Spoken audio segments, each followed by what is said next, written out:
Hello, everyone. Thanks for watching. I'm the EDC academic. And the topic for today, or the question I would like to address today, rather, is the question, do economy knives have a place in EDC?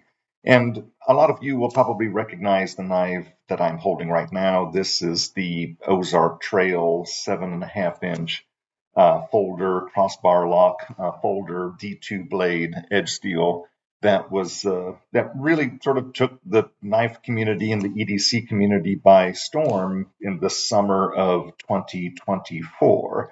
This was, $10 knife. It still is a $10 knife, as far as I'm aware.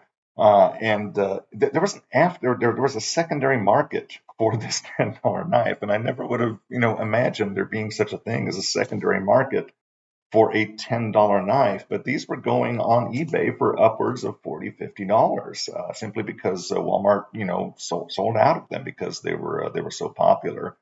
So I wanted to talk a little bit today about that question: do economy knives have a place in EDC? And the short answer is, well, of course they do. Yes, obviously they have a place in EDC. Different people have, different budgets, and even, within the budget, there are nuances there. There's what you're capable of spending, and there's what you're willing to spend.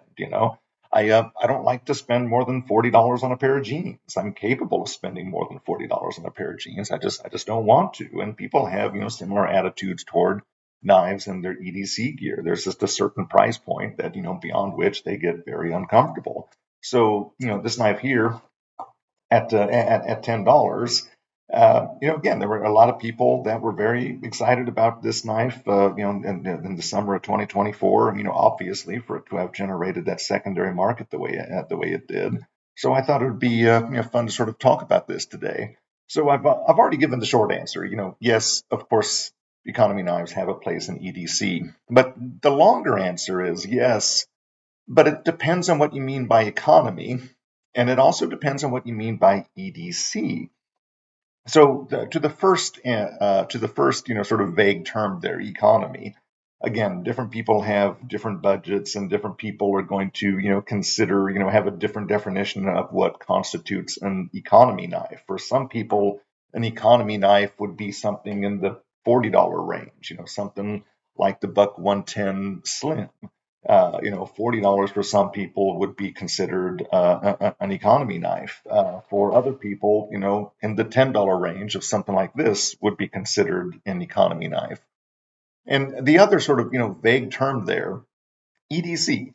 I've mentioned this in a previous video that EDC kind of, it's not as clear as the nomenclature would suggest. EDC obviously stands for everyday carry, but for most people, I think there's some layering that's involved there. There's the EDC that you have, your wallet, your keychain, that sort of thing, the stuff that you never leave the house without.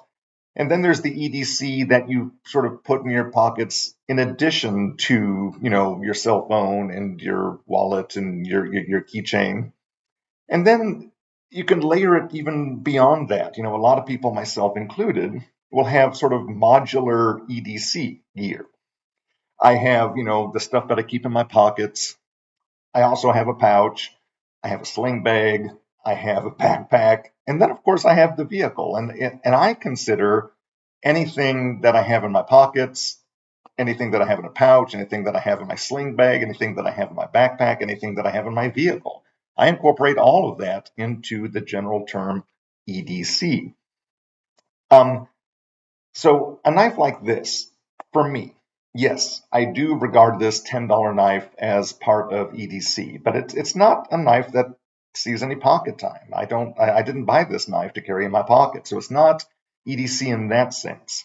This is a knife that I put in my sling bag. I don't carry this in my pouch. I keep a small Victorinox. Well, not a small. I keep a medium Victorinox. It's the Huntsman that I keep in my pouch.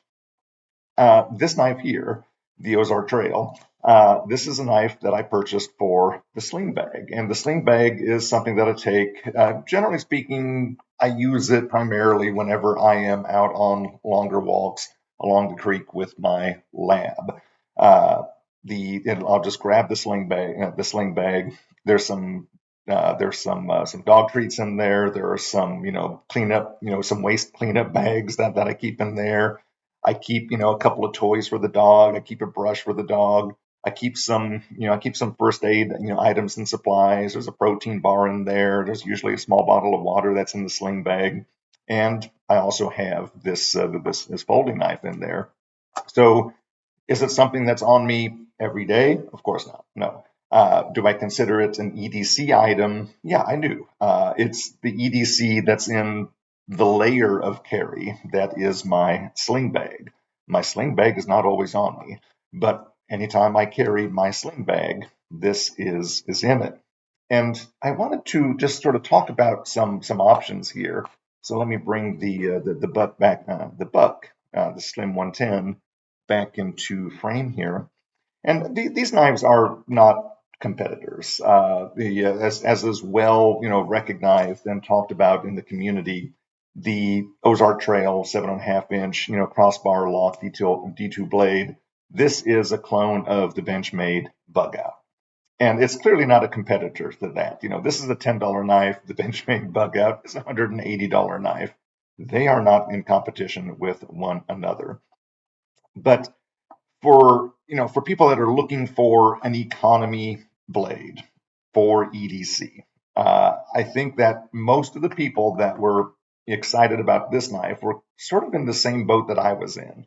They weren't necessarily looking for something to that would see a lot of pocket time. They were looking for a knife that they could keep in a tackle box.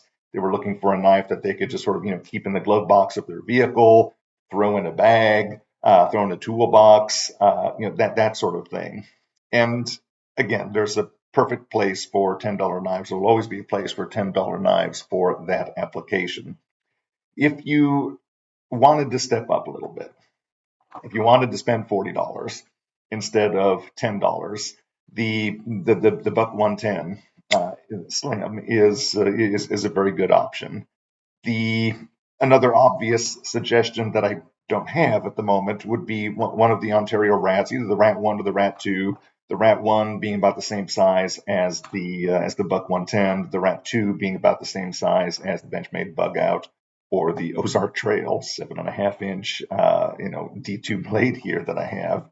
So you have some options there. If you regard a $40 knife, talking about the Rat specifically, if you regard that as if you regard $40 as economy, the Buck 110 would certainly fill that role. The Rat would fill that role. And I'll go ahead and mention another one, the CJRB Pyrite. Of course, there's lots of variations of that, but you can get, a CJRB Pyrite, for about the $40 mark if you get it with the composite or the FRN. Plastic. This is plastic. This is FRN. They kind of feel the same. So excuse the imprecise terminology there. But if you wanted to get the CJRB Pyrite in one of those economy scales and economy steels, you can get them for the 30, 35, $40 mark, depending on where you're getting them. But again, that kind of goes back to like, well, do you consider $40 to be economy or not? Some people do, some people don't. So going back to that main question, do economy knives have a place in EDC? Yes, they do. But again, it kind of depends on what you mean by economy. Is $10 economy? Is $40 economy? And it depends on what you mean by EDC. Is this something that's going to be in your pocket, or is this something that's going to be in a tackle box somewhere? And of course, I would, consider something that you throw in a bag, something that you throw in a box for future use application whenever you're carrying that bag or your box. I would say that the term EDC is general enough to be incorporated in that. So those were the only things that I was wanting to talk about today. Again, thank you for watching, and I'll see you again in the next video.